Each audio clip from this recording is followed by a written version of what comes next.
आदिवासी पिलामानଙ୍କର ଯଦି ଶିକ୍ଷାର ମାନ ବଢ଼ିଛି ତାହେଲେ ସେଥିପାଇଁ କିସ୍କୁ ଯେତେ ପ୍ରଶଂସା କଲେ ଯେତେ ଧନ୍ୟବାଦ ଦେଲେ ମଧ୍ୟ କମ୍ ହେଇଯିବ। କାରଣ ବିଭିନ୍ନ ଜିଲ୍ଲାରୁ ଯେଉଁ ଆଦିବାସୀ ଗରିବ ପିଲାମାନେ ଆସୁଛନ୍ତି, ଭୁବନେଶ୍ୱର ଭଳିଆ ଜାଗାରେ ରହୁଛନ୍ତି, ପାଠ ପଢ଼ୁଛନ୍ତି ଏବଂ ମୋ ବ୍ୟକ୍ତିଗତ ଭାବରେ ଯେତେବେଳେ ଉପବାଚସ୍ପତି ଥିଲି ମୁଁ ବହୁତ ଥର ସେ ଜାଗାକୁ ଯାଇଛି। ତାଙ୍କର ରହିବାର, ତାଙ୍କର ସ୍ୱାସ୍ଥ୍ୟ ଖରାପ ହେଲେ ତାଙ୍କ ପାଇଁ ସ୍ୱତନ୍ତ୍ର ଭାବରେ ଡିସ୍ପେନ୍ସରୀଠୁ ଆରମ୍ଭ କରିକି ସବୁ ପ୍ରକାର ବ୍ୟବସ୍ଥିତ ଢଙ୍ଗରେ ତାଙ୍କୁ ରଖାଯାଇଛି। ତେଣୁ ଗୋଟେ ନିର୍ଦ୍ଦିଷ୍ଟ ଘଟଣା ପାଇଁ ମୁଁ ଦେଖୁଛି ପାଖାପାଖି 1 ବର୍ଷରୁ ଉର୍ଦ୍ଧ୍ୱ ହୋଇଗଲାଣି ନିର୍ଦ୍ଦିଷ୍ଟ ଗଣମାଧ୍ୟମ ବିନା କାରଣରେ ବ୍ୟକ୍ତିଗତ ରାଗ ସୁଝାଇବା ପାଇଁ।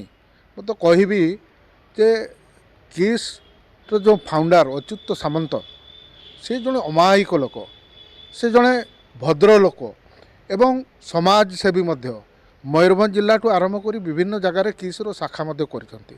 ଏଠି 5000ରୁ ଉର୍ଦ୍ଧ୍ୱ ପିଲା ମୟୂରଭଞ୍ଜରେ ଆମର ପାଠ ପଢ଼ୁଛନ୍ତି ଏବଂ ବିଭିନ୍ନ ଜିଲ୍ଲାରେ ମଧ୍ୟ ସେ ବିଭିନ୍ନ ଶାଖା ଅନୁଷ୍ଠାନ ପ୍ରତିଷ୍ଠା କରିଛନ୍ତି ଏବଂ ଏକାଥରେ ପାଖାପାଖି 30-40 ହଜାର ପିଲାଙ୍କୁ ପ୍ରତ୍ୟେକ ବର୍ଷ ପାଠ ପଢ଼େଇବା, ତାଙ୍କର ଖାଇବାଠୁ ଆରମ୍ଭ କରି ପିଇବା ପିନ୍ଧିବା ସବୁକିଛି ମାଗଣାରେ ଦେବାର ମୁଁ ତ ଭାରତବର୍ଷରେ ଦେଖିନି ଏମିତି କୌଣସି ଅନୁଷ୍ଠାନ ଏତେ ବର୍ଷ ଧରି ଆଦିବାସୀଙ୍କ ପିଲାଙ୍କୁ ଶିକ୍ଷିତ କରାଇବା ପାଇଁ।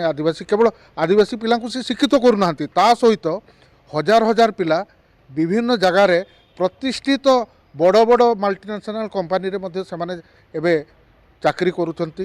ବିଭିନ୍ନ ଜାଗାରେ ବିଭିନ୍ନ ଅନୁଷ୍ଠାନରେ ଲକ୍ଷ ଲକ୍ଷ ପିଲା ମୁଁ ତ କହିବି ସେମାନେ ଚାକିରି ମଧ୍ୟ କରୁଛନ୍ତି।